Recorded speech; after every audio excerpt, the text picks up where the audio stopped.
In exchange for the 3 Cuban agents, Cuba today released one of the most important intelligence agents that the United States has ever had in Cuba, and who has been imprisoned for nearly 2 decades. This man, whose sacrifice has been known to only a few, provided America with the information that allowed us to arrest the network of Cuban agents that included the men transferred to Cuba today. There is little debate about what has been the American stance on Cuba over the past 50-plus years. It simply hasn't worked, say many, has not accomplished what it was set out to do. But is President Obama's new plan any better, and how will it in the end affect our national security? He is the executive director of the National Security Network, a former foreign policy advisor to senators in the Foreign Relations Committee. It's a pleasure to welcome John Bradshaw into MidPoint. John, thank you so much for being here again.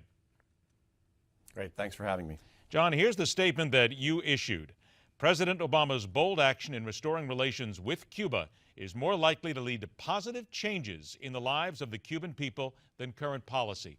That is a statement right there that a lot of critics will immediately attack, and they will say, there is no proof that the Cuban people's lives will get any better, that this was a regime that was ready to collapse, and that America should, quite frankly, have let it collapse and continued along the line that they were on right now. So do me a favor, if you will. Let's dig into that. How is this going to make the Cuban people's lives better, in your opinion? There are no guarantees that this is going to transform the lives of the Cuban people, but as you just read in that statement, I think it's more likely that we will see positive change under this new policy than sticking with what we've been doing for the last 50 years. It hasn't resulted in any improvement in human rights or any improvement for the Cuban people in terms of their economic lives. So with this opening, the fact that the Cuban people will have better access to information, to the internet, more Americans will be there. There will be some opening of the society. I don't expect to see a transformation of Cuba into a democracy overnight. I think this is a very long process, and we're just at the beginning of it. Let's talk about that at the beginning of the process, because you certainly bring up what a lot of people have talked about, better access to information. I think last time I checked, it's single digits of the percentage of people in Cuba that actually have access to the internet, might only be 2 or 3%. This is still a very repressive regime. It is still a communist regime that holds its people down. Why should we believe that once America comes in, starts the new diplomatic relations, that Cuba will in any way allow its people access to the internet, access to the outside world, which would then make it more difficult for them? Well, they've said they will do it, but you're right that I think we should remain skeptical about it. They are a very repressive regime. I'm not going to defend the Cuban regime. I think it's an odious regime, has destroyed the economy there and has repressed the people.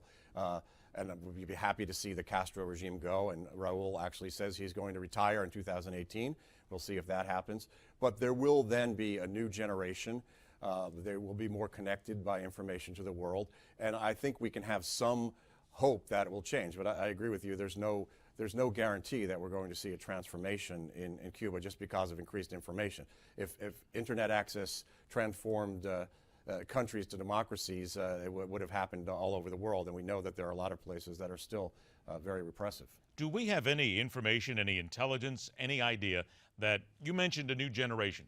Obviously, Raul Castro is not going to live forever, neither will Fidel Castro, but once they move on and die, what assurances do we have, of any, that a younger generation won't follow in their footsteps and won't simply be just part of the problem again and will actually look to free up Cuba?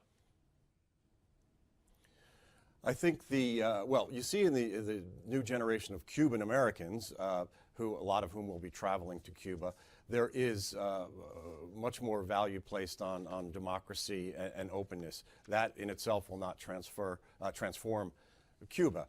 You see, though, that the changes in attitudes in this country have been very starkly divided by generations.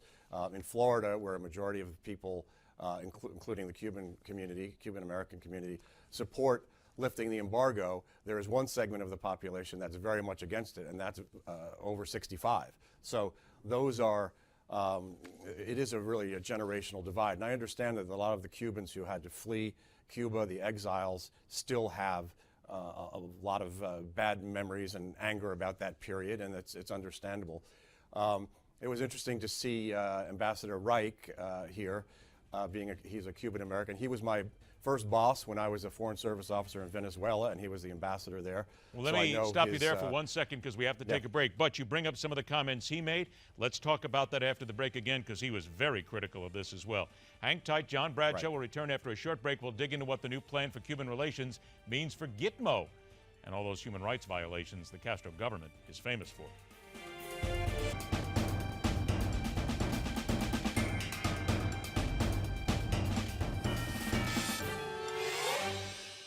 Let's welcome back to MidPoint. The executive director of the National Security Network, John Bradshaw, joins us. John, before the break, you mentioned former U.S. Ambassador to Venezuela, Otto Reich, who was on the show earlier today, and he was very uncomplimentary of the president's move here, blasting it in so many different ways. And that does bring up what a lot of people are saying here. I think he spoke for a lot of critics of this, saying that despite the fact that things haven't worked in 54 years, we gave away too much, that Raul Castro is using America at this point, and that there is absolutely no way for us, America that is, to keep any greater handle on human rights violations now than we were a couple of years ago, simply because we're going to be there. Isn't that a fair assessment, though, and a fair criticism? With respect to Ambassador Reich, and I understand his views as a Cuban American and someone who served his country for many years in the State Department, I disagree with him on this issue.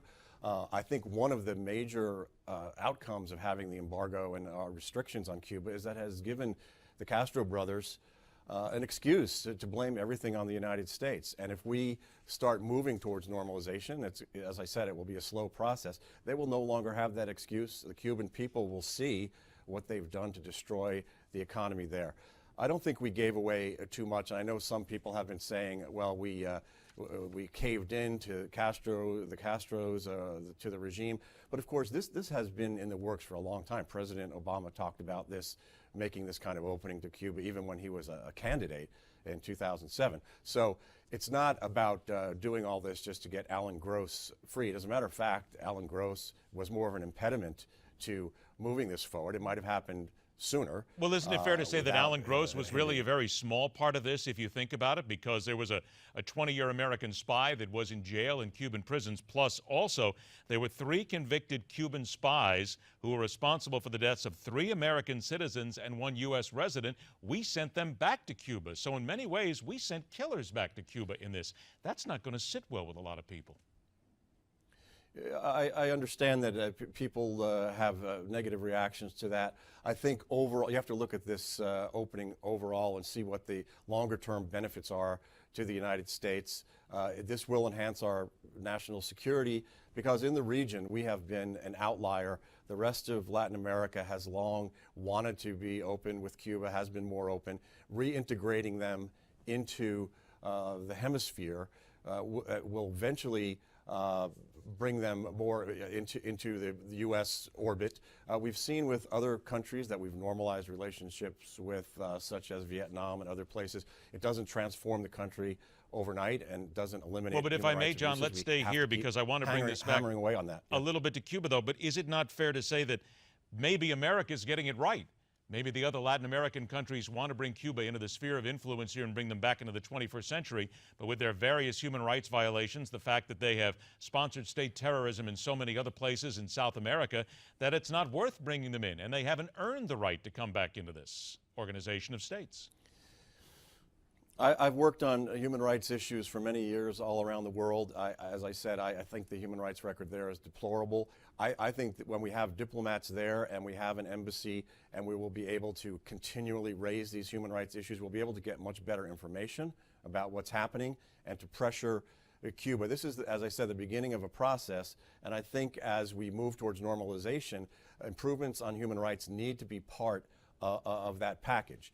And I think that will be something that the president will emphasize in the coming, the last 2 years of his term. You would then disagree with people like Ileana Ros-Lehtinen, who calls this basically another propaganda coup for the Castro brothers?